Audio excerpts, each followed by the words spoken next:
Hey, it's Craig and Steven from the podcast Meet Me at the Table. Both Steven and I started this podcast to meet people where they are. You're about to listen to this segment called Everyone Has a Story, where we hear from the many people that have been silenced from the church. This segment is to continue to meet people where they are and give people the opportunity to speak about why they left the church. We are here to listen and look forward to hearing your story. We'll see you there.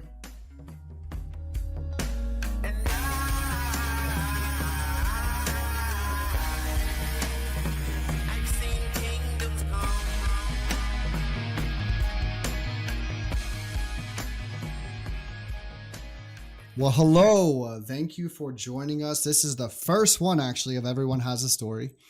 We started a podcast where we're meeting people where they are, and we wanted to do a second segment kind of hearing people's stories. We did not feel heard, so we want to be able to hear people's stories. So we have our first guest, Aleka Smith, on.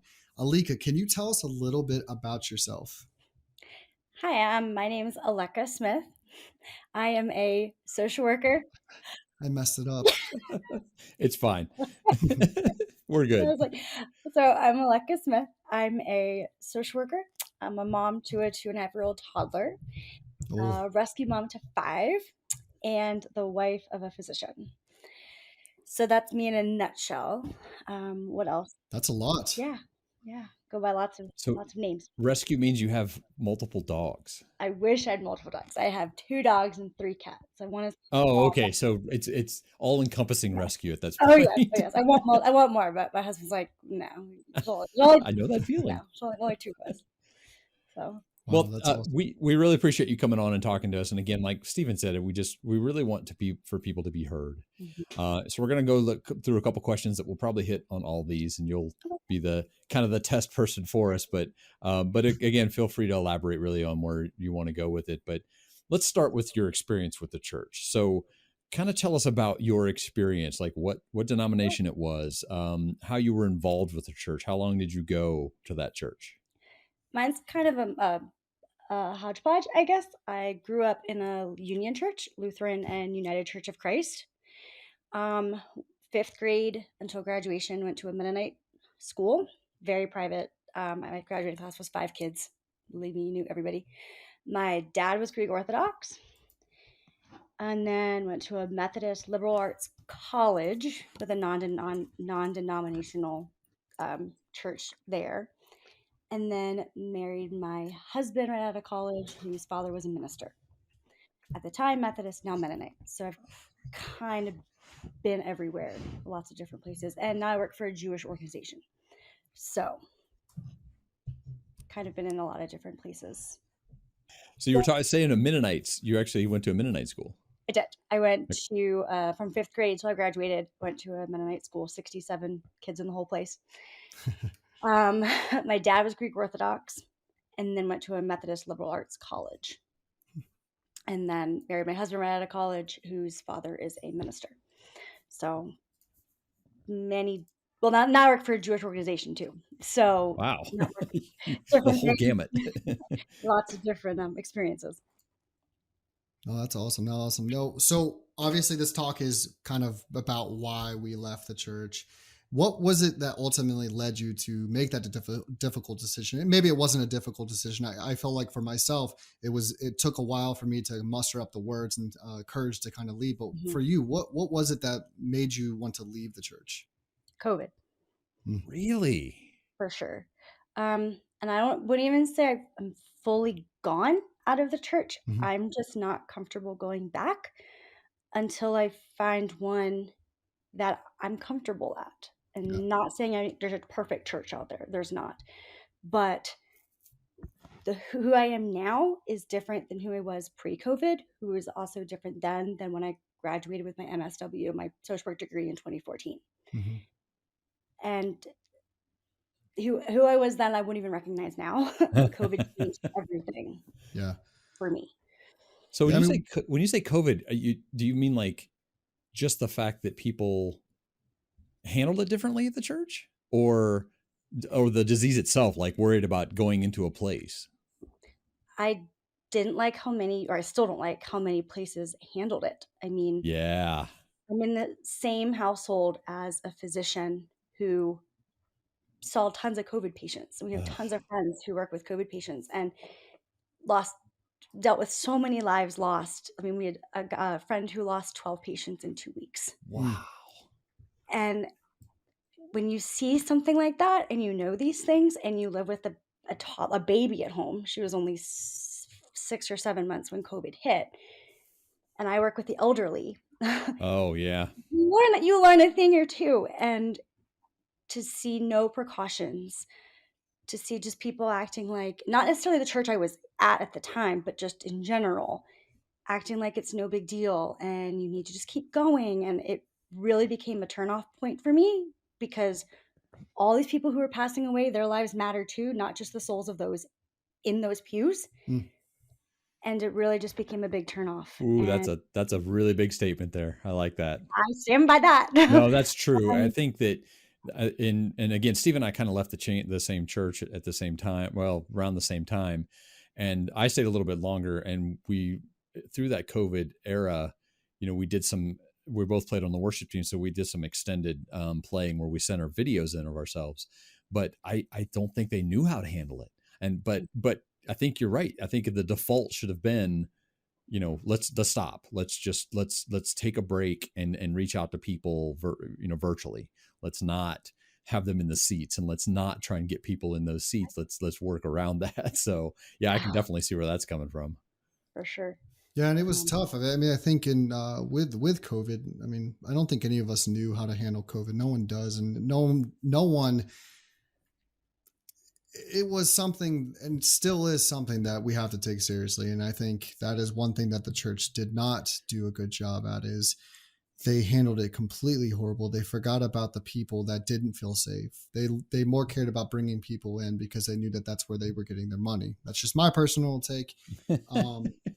But for you, when you look at the COVID situation and you look at the church in general, what would it take for you to return to a church, or whether it be virtually or in person, or is it not at all, and just, you're believing, or you're just kind of taking in Jesus however you want to? I think eventually I'd like to go back because I do miss the community that was there.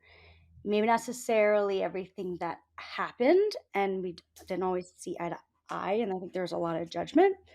I think part of what made my church experience growing up so much better, not necessarily the private school aspect of it, but the physical church, was the pastor. She was very progressive. She was very forthcoming, and I loved her. I mean, she broke barriers that were incredible. And I really miss her. She retired. But as far as going to church now, I can see the value in it for sure. I think the community, again, is crucial, especially having a toddler. Oh yeah. I don't care if my daughter doesn't believe in the exact same things that we did growing up or that we were taught. I want her to know she's loved, and I want her to know that she's supposed to love other people ultimately. And that's that. And as far as if you ever find a church, again, I know there's no perfect church, but I want one that's a little more progressive, a little more affirming. And I think missions are important. I'm not downplaying missions in any way, shape, or form, but we have so much need in our immediate communities that is bypassed and avoided. Yes. And yeah, exactly. Stephen raising his hand. I'm tired of walking by street corners and being told, oh, they're just asking for money, when you really don't know their situation. Whether or not they're asking for money or not is not our problem. Do they need it? I don't know. What do I got to lose? Yeah, I think for me, that would probably be one of the things that brings me back into a church is the more local, I don't want to say handouts, but helping the people that are local, helping the people that are coming to the church because they need help. Yes, again, missions are great, but we have so much going wrong with our country right now for homeless people and people not able to get the support and stuff they need. So, yeah, and I have a lot of bitterness, I guess, growing up. Again, not necessarily to the church I was at, but in hindsight, looking at where we went to school. Me and my brother went to school, and kind of fire and brimstone, kind of, but lots of guilt. A friend of mine got pregnant at 17, and the day they found out, they kicked her out. And again, in hindsight, 15 years later, I think, where were the resources to help her? Really? rather than just Wow. kicking her out, and she knew that. And then she actually committed suicide 5 years after that. Oh, sorry to So hear that. I just think there were a lot of issues there that could have been worked on. And to this day, I think there's a lot that we were taught that I don't even know how you can believe that personally. Oh, Like, Yeah. yeah. we had We're going to be ultra dealing with a lot of those as well with our podcast. So yes. stay tuned on those because I mean, you've already hit a couple of them from our last episode and anyways. how can you have an altar call every single Wednesday? Like, do I need to be saved 52 times? I don't understand it. Yes. Lots The of That's answer the is quote of the day yes. right there. yeah. And I think like, I don't know. I mean, I think believing in a higher power and Jesus is amazing, but doesn't mean it's going to work for somebody else. That church might not work for them. And I know incredible, wonderful, loving people who do not believe the exact same thing that I grew up, and they're doing a heck of a lot more good than some other people. Amen. Amen. Amen. I have an off-cuff question to kind of ask you. I know this was not in the questions that we had, but if you could tell the church one thing, what would it be? Where is the love? Ooh, wow. You love a lot of people in your own church who are there once they enter your doors, but you don't love them when they're not in your doors. There's a lot of I got amens in goosebumps. this one, but that right there is what I lacked. It felt like I lacked for 2 years was I'm not in the door, so where am I at? I'm not the one engaging in the conversation, so we're not going to reach out to you. Mm-hmm. And then when they do reach out to you and you respond, it was just a checklist. It was just a checklist. And I guess it's on the same topic, but there was a girl, the most recent church we went to pre-COVID, who was, I think, 19 or 20, and she was dealing a lot with growing up, sexuality, questions, things like that. And rather than being there for her, from what we observed, someone would pray with her every single Sunday to try to get her to change her mind. And every Sunday she cried. And not saying that you necessarily have to believe in what she's doing, but why pray to change her mind and pray that they're going to come to terms with it? Because every week she cried and every week she was miserable. Sometimes it's not about preaching. Sometimes it's about just lending a hand and being there. Yeah. And I just don't understand a lot. And if my daughter ends up growing up in ways that I didn't grow up with, she's still my daughter. She's still my kid. I mean, yeah. I just had a friend tell me, they see, they did not grow up a Christian and they left the church and they haven't really received that much hate. But then they see someone like me who grew up in the church my whole life. And they said they see the hate that I've received growing up in the church my whole life. And I left and now kind of speaking out against what they're doing. And they were like, why would we want to send our kids to that and have the same thing in the future? And I think that just speaks volumes. I mean, it's why would I want to do that for my kids as well?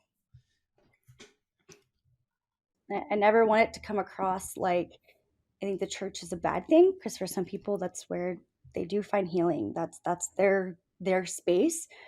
But I think as a whole, there's a lot of work that needs to be done. A lot of work. Yes. Agree.